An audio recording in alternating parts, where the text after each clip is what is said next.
Assalamualaikum warahmatullahi wabarakatuh. This is your brother Yunus once again. I am here in Freedom Hall in Kentucky. Just had an attended funeral janazah of Muhammad Ali. And as we know, alhamdulillah, Muhammad Ali's virtue and his fame is something that cannot be over exaggerated. Subhanallah, he have done so much for the people and to make Islam relevant in the community.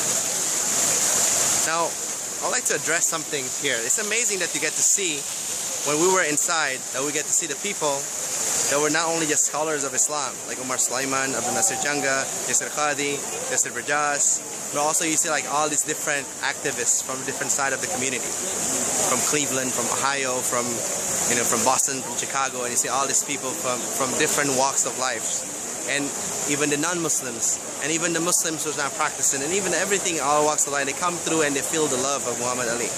And Dr. Summer Jackson's come through, and even Louis Farrakhan, and so many people. Now, and even there's a lot of people that I know personally who comes through that I haven't seen in a long time. I think that's a powerful thing, that they're able to unify a cross-culture barrier and able to unify different corners of different walks of life to make an actual real word that freedom is not just for some, but it's for all. But with that said, there's major problems that I notice. One is the culture of fame, of culture of being wanted to be seen, not heard.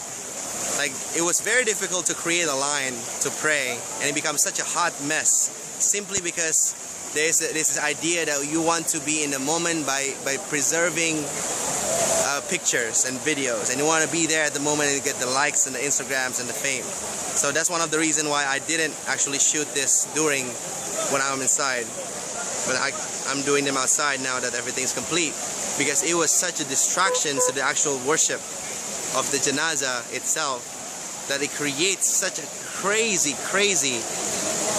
counterproductive thing that is almost very un-Islamic. And it's to be expected, because we're coming from a different community, from different walks of life, with different leadership and different values and different timing and different pacings, and not everybody it comes from from the same background. Not only that, different religions. And to be asked in a short notice to be in something that is unfamiliar, to sit down in a line to pray and then to do the rituals that we don't do all the time get very confusing.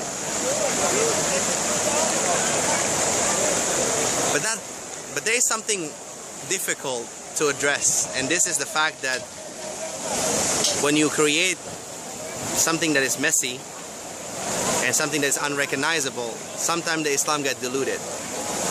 But yet, there are verses of the Quran that they were reciting in Surah Ar-Rahman that make a lot of people cry, for those who understand it. And one of that is, Jazaul ihsanu ilal ihsan. And isn't it the reward of great is something that is great? Isn't the reward of best things is for the people who are doing their best? So we could have done a lot better. Good, it's good enough. We could do a lot better. But there's something that we have done that can be ihsan. And unfortunately, the ihsans get diluted when fame and desire comes to mind. And that's my perceptions on the first issue. And the second issue is that we have to start small. No one voice is loud enough to control different divergence and diversity that exists in the ummah. Every organization can only attend to their flocks, like a shepherd to their sheep. But there is need to be bridged and coexistent and respect, where we help one another, and realizing that the problems of the ummah cannot be solved with one person, one organization, one leadership, or one Muhammad Ali. It's not gonna happen. It can only happen if every one of us as a community build up and rise up and goes beyond the petty, weird lifestyles that we have now as a Muslim.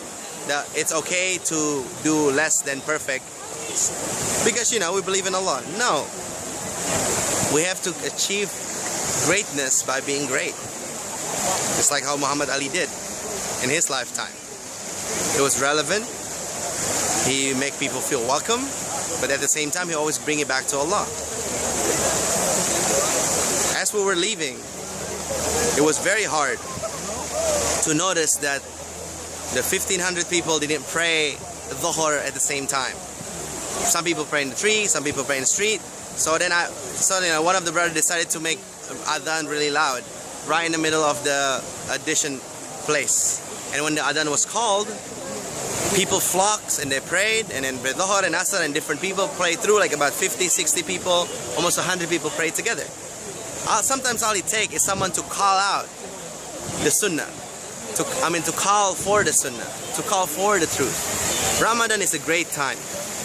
Ramadan is a great time when everyone else is busy with the artificial things, when everybody's busy with what's for iftar, how many rakats we're gonna have, how many tarawih, and worrying about all these different things. It's time to go back inwards and realize, why am I doing this for? If this is for Allah, so let's make it as best as we can. So anything from a funeral of a young man who rumbles to just simply reading and listening and praying properly can be achieved with ihsan. Alaysa jazaa'ul ihsan illa al ihsan. May Allah subhanahu wa ta'ala bless all of you guys. I'll see you in the next video.